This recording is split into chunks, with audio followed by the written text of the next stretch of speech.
ونصلي على رسوله الكريم. أما بعد فأعوذ بالله من الشيطان الرجيم. بسم الله الرحمن الرحيم. وإذ أخذ الله ميثاق النبيين لما آتيتكم من كتاب وحكمة ثم جاءكم رسول مصدق لما معكم لتؤمنن به ولتنصرنه قال أأقررتم وأخذتم على ذلكم إصري قالوا أقررنا قال فاشهدوا وأنا معكم من الشاهدين. اللہ تبارک و تعالی اپنے کلام عظیم میں ارشاد فرما رہا ہے کہ یاد کرو اس وقت کو جب اللہ تعالیٰ نے اپنے نبیوں سے یہ عہد و میثاق اور یہ وعدہ لیا کہ تمہارے پاس ضرور کوئی کتاب آئے گی اور حکمت کی بات آئے گی، پھر تمہارے پاس ایک ایسے رسول عظمت و شان والے آئیں گے جو تمہاری باتوں کی تصدیق کریں گے، تم ضرور ان پر ایمان لانا اور ضرور ان کے مددگار بننا۔ کیا تم اس بات کا اقرار کرتے ہو؟ تو سارے نبیوں نے اللہ کے سامنے اس بات کا اقرار کیا۔ وہ عظمت و شان والے رسول جن کو بھیجنے کا اللہ تعالیٰ سارے نبیوں سے وعدہ فرما رہا ہے اور جن پر ایمان لانے کا عہد و میثاق لے رہا ہے اور جن کی مدد کرنے کی دعوت دے رہا ہے، وہ ذات گرامی ہے حضور احمد مجتبیٰ حضرت محمد مصطفیٰ صلی اللہ علیہ وسلم کی۔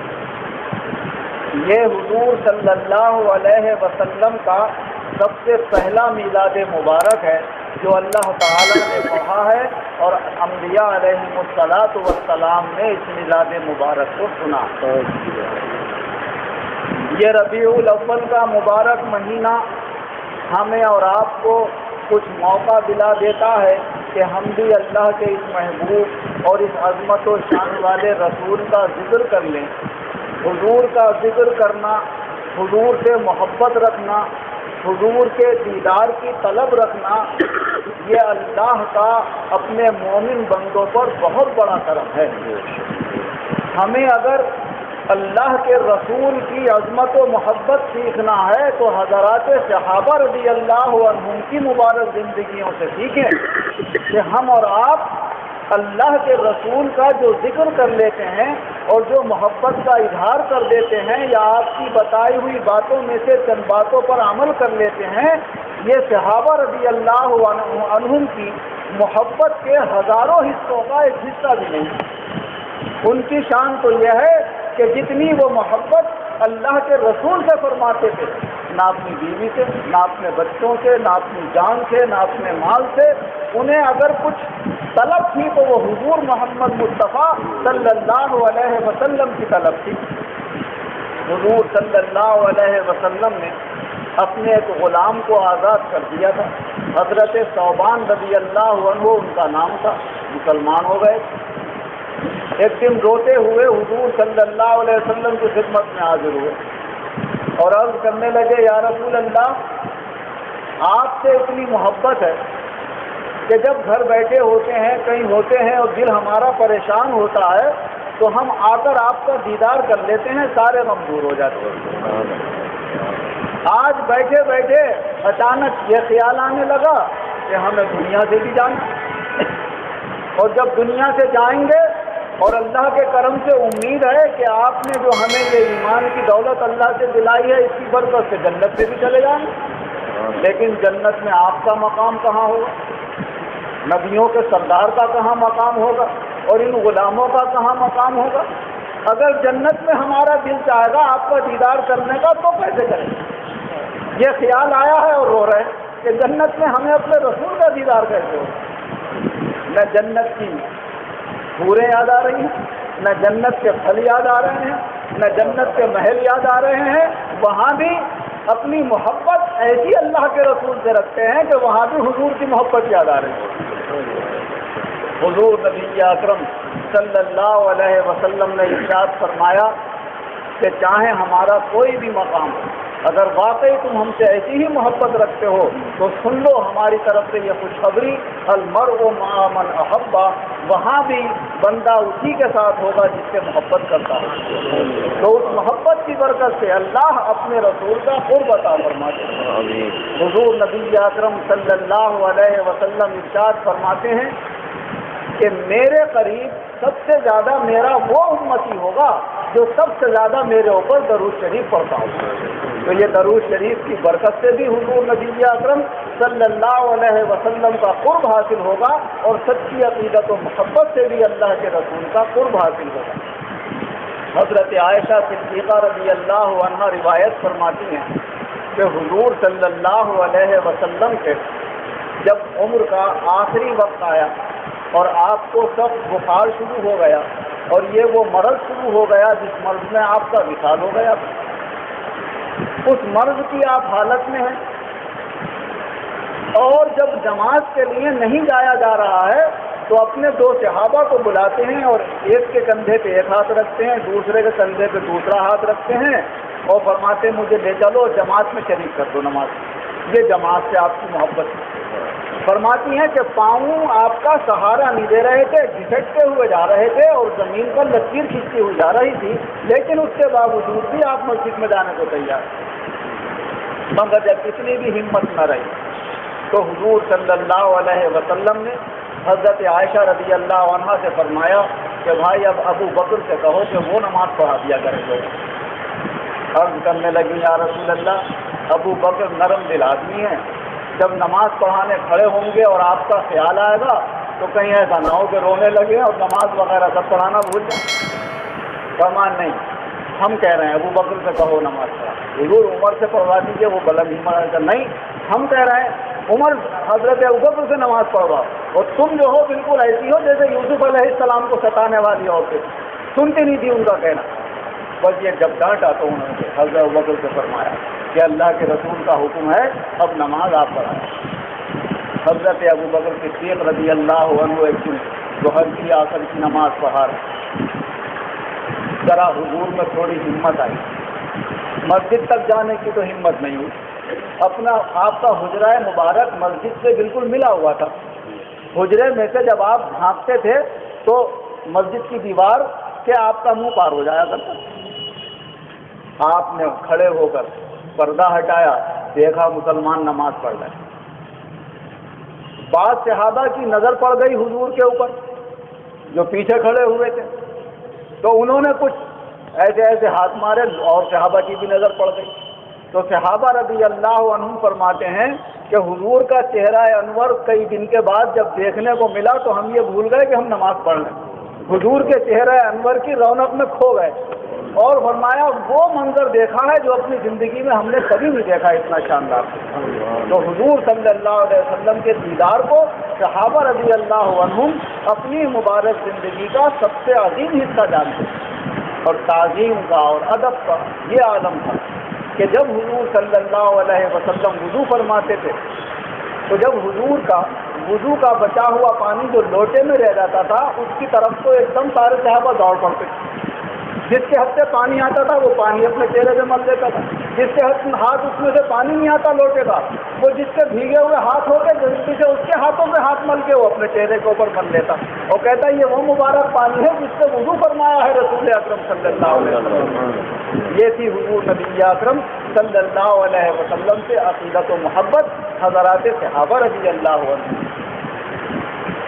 ایک بہت بڑے بزرگ گزرے ہیں فضل الرحمان گنج مراد آباد، ان کا یہ واقعہ خطیب اعظم مولانا شاہ وجیہ الدین خان صاحب رحمۃ اللہ علیہ نے اپنی ایک تقریر میں بیان فرمایا کہ ان کے پاس ایک کوئی عالم تھے، وہ ان سے سوال کرنے لگے، ان کے شاگردوں میں ہوں یا ان کے مریدوں میں ہوں، کہ حضرت یہ بتائیے لوگ حضور صلی اللہ علیہ وسلم کی پیدائش کو یاد کر کے میلاد مبارک مناتے ہیں اور آپ کی پیدائش کا ذکر کرتے ہیں، ٹھیک ہے اللہ کا ذکر، اللہ کے رسول کا ذکر، تو اگر ہم اس میں لڈو تقسیم کر دیں تو کوئی حرج کی بات تو نہیں ہے؟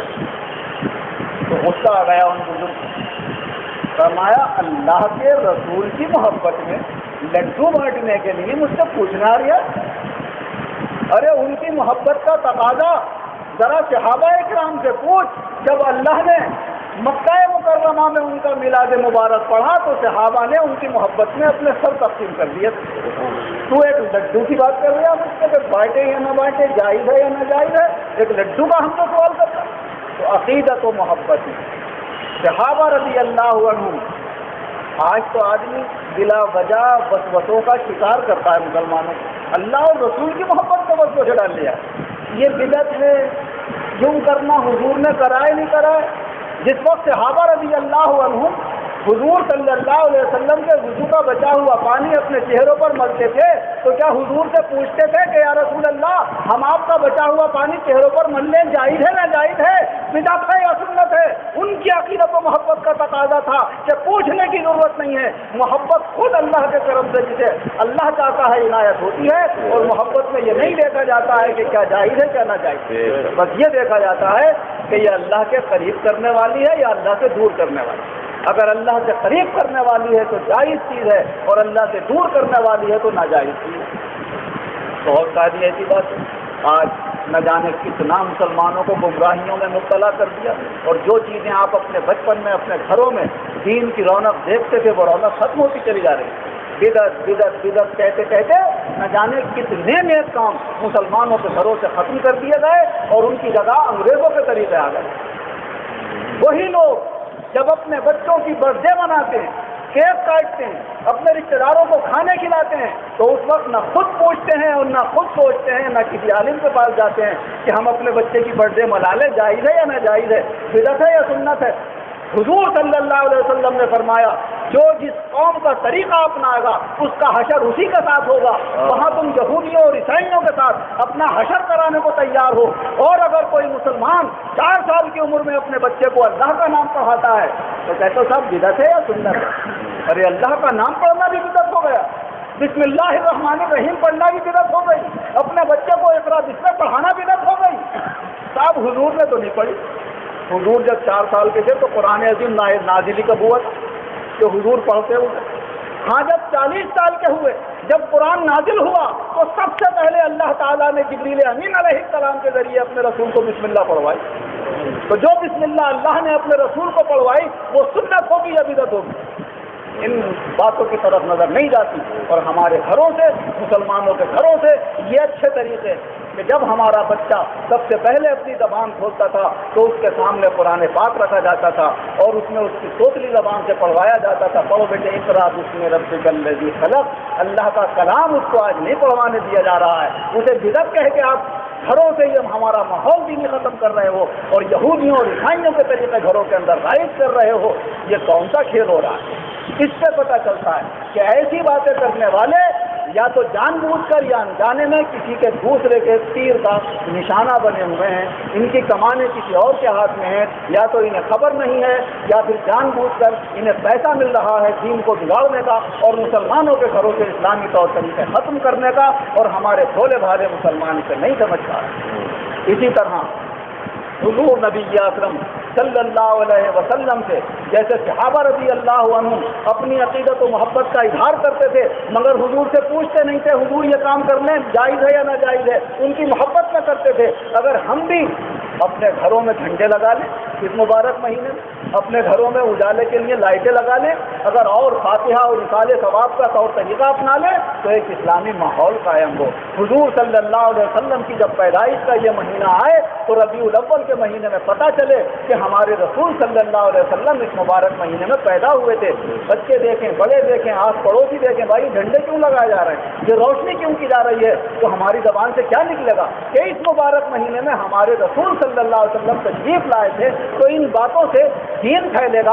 اللہ کی بات ہوگی، اللہ کے رسول کی بات ہوگی، یا اللہ سے دور ہونے کی بات ہوگی؟ اللہ کے رسول سے دین دور ہونے کی بات ہوگی. جو باتیں اللہ اور اس کے رسول کے قریب لانے والی ہیں وہ بدعت کی اگر ہو تو بدعت حسنہ، جس کے بارے میں حضور نبی اکرم صلی اللہ علیہ وسلم نے ارشاد فرمایا کہ جو مسلمان کوئی اچھا طریقہ دنیا میں رائج کرتا ہے، یعنی مسلمان رائج کرتا ہے، نہ اللہ نے رائج کیا نہ اللہ کے رسول نے، اچھا طریقہ ہے، سب اس کو اچھا سمجھتے ہیں، وہ طریقہ رائج کیا. فرمایا جب تک اس پر لوگ عمل کرتے رہیں گے تو جتنا ثواب عمل کرنے والوں کو اللہ عطا فرمائے گا اتنا ہی ثواب اس اچھے طریقے سے رائج کرنے والے کو عطا فرمائے گا۔ اور ہمارے جو شخص دنیا میں کوئی برا طریقہ رائج کرے گا، جیسے برتھ ڈے قائم کرنے والوں نے برے طریقے رائج کرے، اچھے طریقوں کو مٹا دیا ہمارے، ہمارا برے طریقے رائج کرے گا تو جب تک لوگ اس پر عمل کرتے رہیں گے جتنا گناہ اس برائی پر عمل کرنے والے کا آپ کے اوپر ہوگا ان سب کا گناہ اس اکیلے کے اوپر ہوگا جس نے یہ برا طریقہ رائج کیا ہوگا۔ یہ سب باتیں حدیث پاک میں موجود ہیں۔ اب کہتے ہیں صاحب بالکل ایسے جیسے آپ کرتے ہیں ایسے حضور نے کہیں کیا ہو تو دکھاؤ، ایسے صحابہ نے کیا ہو تو دکھاؤ۔ ایسے تو جو ہے کتنی باتیں آپ کو ملیں گی۔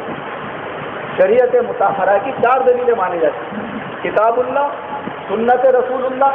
کتاب اللہ سے مراد قرآن پاک میں ہوگی دلیل، سنت رسول اللہ یعنی حدیث پاک میں ہوگی وہ دلیل، اجماع امت، تمام امت کے علماء نے، صحابہ نے یا تابعین نے یا تابع تابعین نے یا جس دور کے بھی علماء ہوں اس میں انہوں نے سب نے مل کر جس بات پہ اتفاق کر لیا وہ اجماع امت کہلاتا ہے، اور وہ بھی شریعت مطہرہ کی قطعی دلیل مانی جاتی ہے تو اس پر عمل کرنا چاہیے۔ اور ایک چوتھی دلیل ہوتی ہے سمجھدار عالم دین جسے مجتہد اور فقیہ کہا جاتا ہے، جو اس دور میں مفتی ہوتے ہیں، ڈگری والے بھی ہوتے ہیں اور علم والے بھی ہوتے ہیں۔ انہیں یہ حق ہوتا ہے کہ اگر کوئی نئی بات اس دنیا کے اندر ظاہر ہو تو وہ غور کر کے اس کو قرآن و حدیث کے مطابق دلیل تلاش کریں۔ قرآن تھوڑی بتائے گا اس نئی بات کے متعلق، حدیث نہیں بتائے گی، اس کا قیاس بتائے گا، اسے کہتے ہیں قیاس مجتہد۔ تو ایک دلیل قیاس مجتہد کی ہے، جیسے ہم اور آپ ہر مسلک کے مسلمان بھینس کا گوشت کھاتے ہیں، کٹرے کا گوشت کھاتے ہیں، بھینس کی بچی کٹیا کا گوشت کھاتے ہیں۔